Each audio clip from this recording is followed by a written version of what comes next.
This is where the salmon come from. The salmon starts to feed its world from the moment the egg leaves the mother's body. And then in the spring, they come pouring out by the millions. And they enter the ocean and they begin the cycle all over again. It's fed people for 8,000 years. It is wrong to have these big corporations come into places like this and destroy it. And so I'm making this voyage, this migration, to remind people that these salmon are a gift we will not be given again.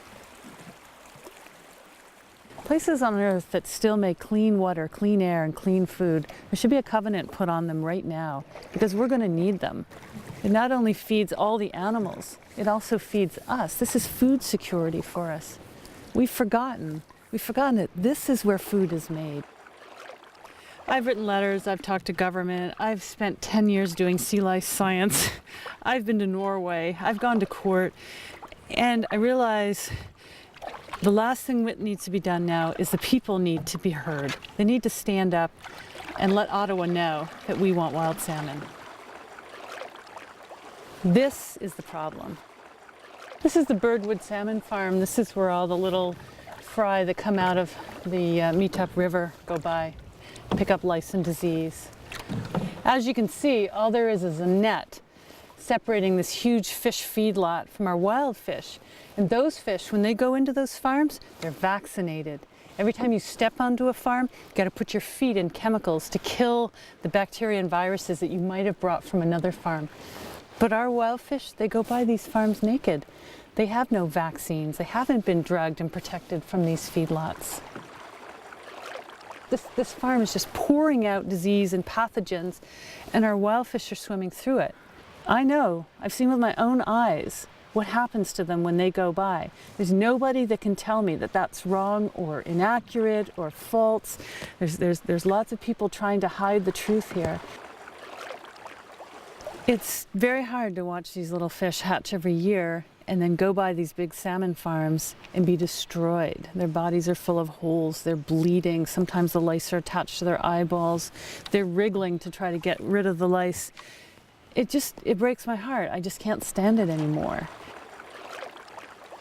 The salmon farms have become the gatekeepers to our wild salmon runs. If they're treating their lice with drugs, we get a few more fish go through. If they don't have an epidemic, maybe our fish will survive. But the thing is, they're out of control. They won't even let us know what diseases they have. Even the government doesn't know what diseases they have. So you know when an industry is being that secretive, that they have secrets. I'm going to stop in and see Billy Proctor before I head out. Billy was born and raised here. He's in his 70s now. He's a local legend. He really knows this coast. He knows it by experiencing it and seeing everything that's happened. Hey Billy, I'm going to walk 500 kilometers to Victoria. Is there anything you want me to tell the politicians down there? We'd like to see the farms out of here and on land where they belong. They don't belong in the ocean around us. God knows I live in where there's the thickest concentration of them here. DFO don't give a shit. We know that. They don't care about the wild fish anymore. God, Knight Inlet used to be the salmon capital of the world, and I think there was 4 fish caught in there last year.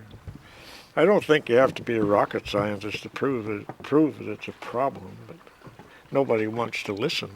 God, I don't know. You just try everything. I guess you got to try something, but if I was younger and wasn't tied up so much here, I'd be right with you. Bye. Bye-bye.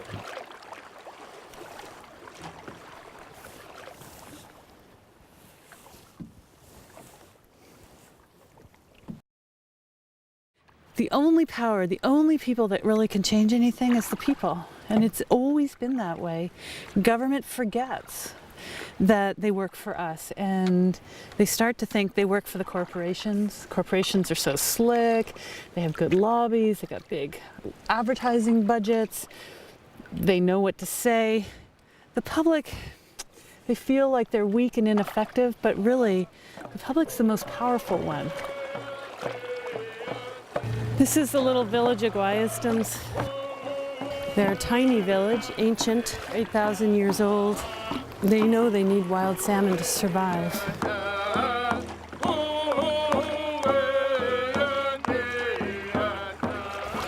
Wild salmon are essential to the First Nations. They're very closely connected to them. I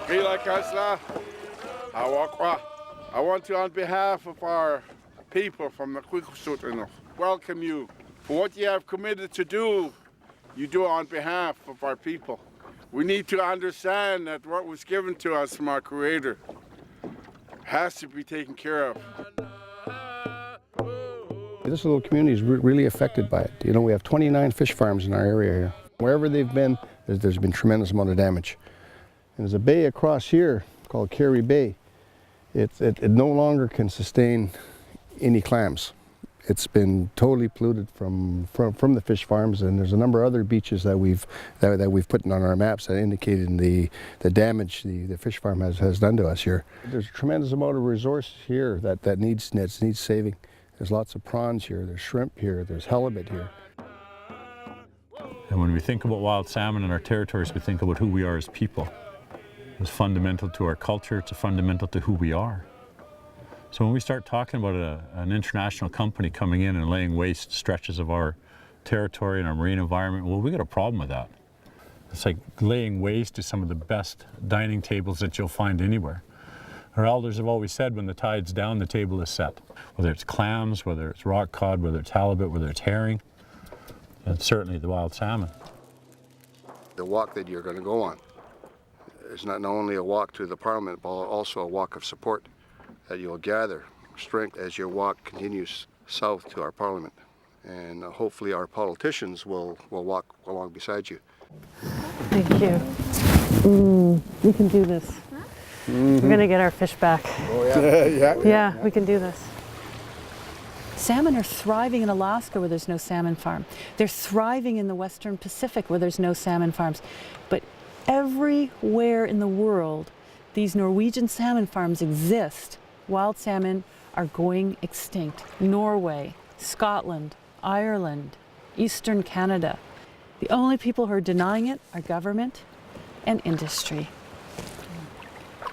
The tragedy of the commons is very common, but as I keep telling people, we don't need to be this tragedy. We don't need to have this tragedy happen.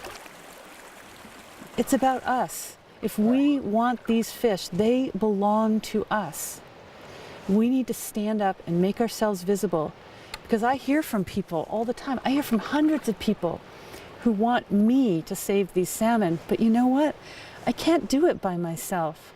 I'm losing. Everybody has to stand up. You guys have no idea how many people want wild salmon. So this is your chance. We're going to make this migration, hopefully gather people as we go. Hopefully people sign our petition. If everyone in British Columbia who thinks wild salmon are essential makes himself visible during this migration, you know what? We'll have wild salmon.